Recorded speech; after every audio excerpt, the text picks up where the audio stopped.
I'm gonna start on passing the knee shield, and my partner is going to sacrifice the knee shield to go for an underhook.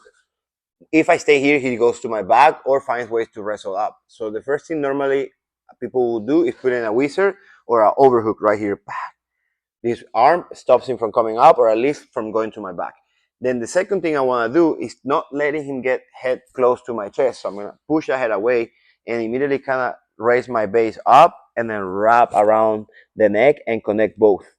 So right here, I start squeezing and I start trying to flat him back there. Once I'm here, guys, I'm going to decide to finish by closing my elbow and hip thrust into him.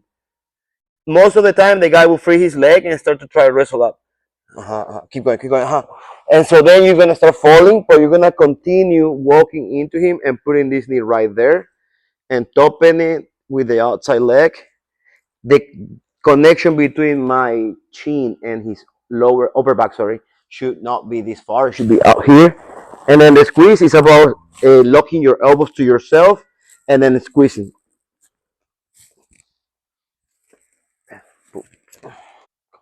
He removes the shield. He comes up. Then here, I go over the head. I can also block the hip. Not necessarily put the wizard, but block the hip and go over the head. As long as I find a way to connect both of my arms, I'm perfect. From here, I can start also the anaconda and Dar's dilemma. But for this transition, I want you to tuck the arm to you and start putting your chest forward like that, and then your hip, kind of like a sprawl. So he start laying down, and then he's gonna start trying to sprawl. Here, I can pass to side control too, and keep him there, and start trying to finish him from here. But then my best guess is when he starts wrestling up, right there. I start falling. I pull my arm to myself, and I bring this knee to his chest, and I throw the leg over. When I squeeze, guys, close your elbows to yourself, tuck your chin, and then breach. So, like for example, now that's I show you like baby steps from when he's trying to go here and then he clears right and he gets right there to the underhook. What I want you guys to do is to not let him get close ear to chest, and if that happens, try to back away and circle your hand in front of him. If he grabs my wrist right there, I'm gonna have to circle my hand and beat that grip and try to find a way to frame him down. From here, I'm gonna start going for the again the guillotine. But in this case, what I wanna do, guys, I wanna put my knee up and then start doing a knee cut. And then start when I do this knee cut, I wanna start using this arm to address the elbow and try to make him come down here. Once the arm is there, okay, this arm I tuck it down, I can lift it to connect on the doors. Now I don't want to fall. You could fall here, but rather than doing that, keep going straight like this.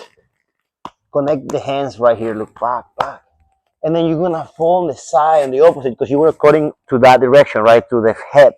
Now you're gonna go on the opposite direction. Fall down, drop a leg, and put pressure. Look how I'm falling my way into my arm. So what happened is my armpit and ribs on the left side are gonna go against the choking arm. Look, plus me squeezing, that makes the choke work really fast. So here, so guys, same deal. He's have the shield. I lean over because I want to pass. He removes the shield. He gets the underhook. Immediately sits up on his arm. Okay, no problem. You're gonna put the wizard. You're gonna try not to let him close ear to chest. Connect the guillotine arm. And the next thing I want to do is to make him go flat on the mat because I'm using my knee on his chest. Oh, he starts going flat. See, right here, if he starts to get up again, I can start sliding my arm through. I use this hand to, because I'm trying to guillotine him, right? I try to use it to pull it and try to get there. But before I do that, I have to make sure that I'm putting this arm like this. And I put it in between my legs. So then I can throw this. Boom. Bang, throw this arm over. I don't like this underhook side if I want to do a dart. It won't work. I need to clear the arm in front of my chest.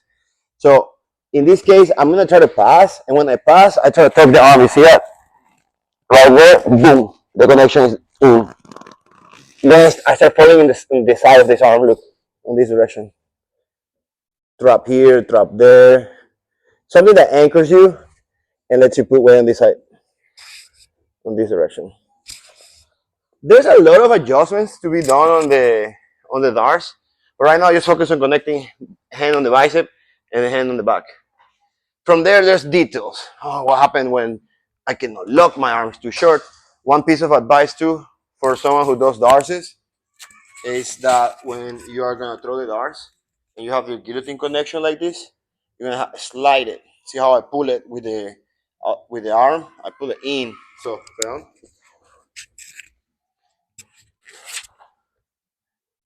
So here, look. That's what I'm talking about. I want to have this part of my arm.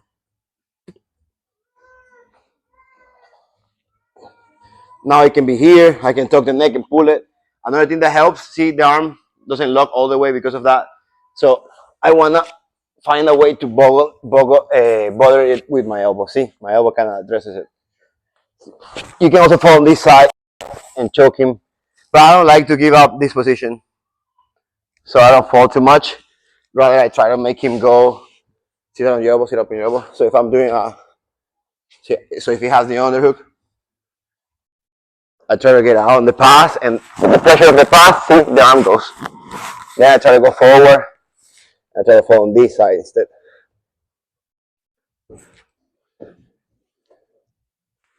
There's a lot of way to finish. But go mess around with it.